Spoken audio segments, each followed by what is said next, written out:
आजचं मैत्री विषयावरचं लेखन. मी एका पडक्या घरात राहायचो, मिळेल ते खायचो. मी एका पडक्या घरात राहायचो, मिळेल ते खायचो. मी गरीब होतो, मला मनासारखे श्रीमंत मित्र मिळाले आणि मी मैत्रीच्या जगातला राजा माणूस झालो. मी मैत्रीच्या दुनियेतला सुदामा होतो. मला पावलोपावली श्रीकृष्णासारखे मित्र मिळाले. त्यांच्यामुळे मला खूप प्रगती करता आली. असं म्हणतात की या मतलबी जगात कुणी कुणाचं नसतं. पण खरं सांगू का, तुमचे मित्र जर दिलदार असले ना, तुम्हाला कुणाचीच गरज नसते. मित्र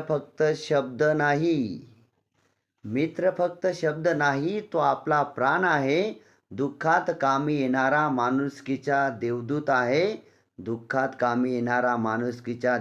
आहे. मित्र जर वाईट काळात सोबत असला ना, दुःख दूर व्हायला जास्त वेळ लागत नाही.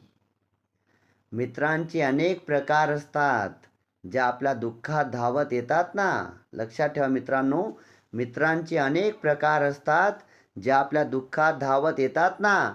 तेच आपले खरे मित्र असतात.